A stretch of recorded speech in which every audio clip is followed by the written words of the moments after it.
we should talk about the mad honey.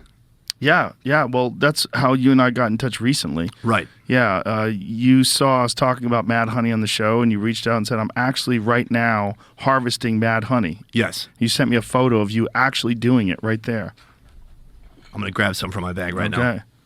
And this mad honey, you were in Tibet? Is that where you get it from? This was in Nepal. Nepal. Very close to Tibet. This is it. Now, this looks like store-bought honey because there's a label on there. What that truly is I transferred the honey to this grocery store bottle, so if I went through customs, I wouldn't have any issues. Good move. But that is the same honey I showed you in the video. So if you look at it, you can open it up. You'll see a couple things. You'll see it's a little bit more liquidy than typical honey, typical golden, in the bottle shaped like a bear honey. And this is supposed to be the honey that makes you trip balls? Yeah. Does it? So I think we should try it in a moment. In a moment? Are you willing to try it? Yeah, I'll try right now. Don't try it right now. Okay. Okay, hold on. A little bit of build up, a little bit of backstory. Sorry, Okay. I'm very controlling. It's okay. So you see it's soupy, you see it's red. Yes. I went to Nepal. Some people know how this works already. These, the honey, I just think we should explain where the honey comes from. Right. The honey comes from these cliffs. There's different places Show around the world. Do you have a video of you doing it yet, or is it not released yet? Not released So yet. we can find a video of them harvesting mad honey because it's really fascinating how they have to do it. Yes, so it was about maybe a 12-hour drive from the capital of Kathmandu that we went to this village of maybe 500 people, and we joined these guys as they collected the honey. And they don't have like honey boxes. The honey is on the mountain sides. And they basically risk their lives taking these ladders. They have these ladders, these rope ladders, and the reason they need rope ladders is because they need to be able to hike sometimes up to several hours to go to where the honey is. Whoa. The honey's not conveniently located. It's located wherever the hell the bees put it. Keep playing it, Jamie. And so they take these rolled up ladders and they string it on the cliff. They climb the ladders or descend from the ladders, and then they have to carefully use these long sticks to cut the honeycomb off of the mountainside. Before doing that, they put some pegs into the honeycomb. So this is like a big, flat, protruding honeycomb coming from the mountainside. And then eventually they cut it off and they lower it down. The people on the bottom then collect the honey and they can start to process it. So there's a couple things that are interesting here. One is like the collection process, which is dangerous and just kind of unbelievable. I mean, one of the scariest, you see all these bees here. I had to wear the bee hat. Nobody messes around. Everyone wears the bee hat. As soon as they get the smoke going, these bees go insane. And you see thousands of bees stinging the shit out of everything and everyone, trying to get through people's clothing. And, when bees sting, their stinger comes out. Right. So it's all just a kamikaze mission for all these different bees. And so all these people are getting stung. So they had the appropriate clothing. But their hands. My guide, who wasn't used to being there, got about 4 bees inside the hat, and that's never what you want. And so their solution was to reach to his hat inside the net and pinch the bees inside, rather than trying to get them out. They just killed him inside.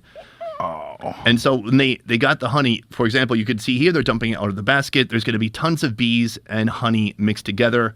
When I flew my drone there, I landed the drone and it was wet with bee body parts. I must have shredded 1,000 bees just with my drone. Wow. So they are on the defense. And before you go there, before you put the smoke, the honeycomb is black because it's completely covered by the bees.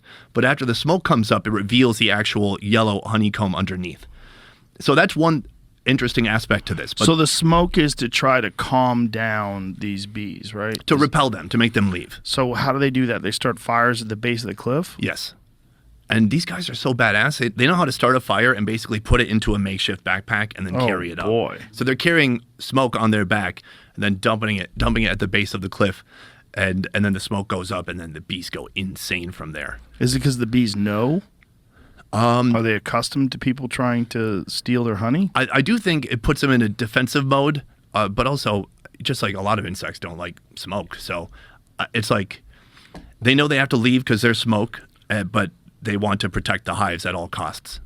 So that's one aspect. The other aspect is the hallucinogenic, lightheaded effects that are purported to come from eating the honey.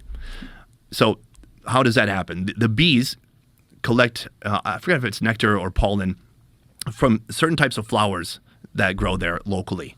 And these flowers have some kind of chemicals inside. It creates a neurotoxic effect in your brain when you eat it. So I interviewed a villager. This is why I want to build up a little bit so you can see how gung-ho about trying the honey you still are, but I think we should still absolutely do it together. Okay. I went to a villager there. I was thinking everyone's just going to be jacked up on honey all the time, and it's a great time. And so I talked to this guy. He was the one who owned the cliff where the honey is. And I said, how often do you do it? He goes, I did it 20 years ago. That's the last time. I said, can you walk me through the experience? He said, I took a lot, and I couldn't walk for 24 hours. I said, oh, you couldn't walk. Okay, that's pretty extreme. I've heard similar stories from people while I was there, and it seemed interesting because at least in the village I went to, I know it's different in different parts of Nepal, but at least where I went, people seemed like, yeah, I've done it and I'm good. And they didn't really want to do it much more. So why are they collecting it? Well, there's a big market in places like Japan and especially Korea, they said, where people want to buy the honey and eat the honey, which is interesting because I looked it up and it's actually illegal in Korea, it said. So this brings me to that day I tried a bit. I tried about a spoon. And I got scared about trying too much because we still had to hike an hour out of there, then a 3-hour drive. I'm like, I need to use my legs. But my brother joined me. My brother Scott joined me at a hotel in St. Cloud recently about a week and a half ago. And he knew I had the honey because I talked about bringing it here. And he's like, I want to try the honey. And he's a bit of a hater. And he's like, it's fucking honey. What's going to happen? And I got to go to bed because I got work to do the next day. And so I'm in his room across from mine in the hotel. And I give him a couple spoons. And I'm like, you should just do a couple spoons, wait 30 minutes and see how you feel. He goes, yeah, no, just give me more. You're going to sleep soon. Just give me more. If I want more, I'll take it. So while I'm still there, he takes more, maybe 5-6 spoons. Then I go, all right, I got to go to bed. Have a good time. Let me know. Actually, I said, why don't you text me the effects during the evening and I'll know what to expect when I do it. So here's what he said. I've got his text right here. Feels good, warm breath. He goes on. Totally legit. All right, hater vibes, gone. My body's on fire in a very positive way. It's weird. My scalp feels hot. My muscles tingle. So far, good. Might get nauseous. Take less. I can't tell. Not good. Regret. Very bad. Just don't. Stupid. I keep hoping I'm done. I'm so sick. At 5:40 a.m.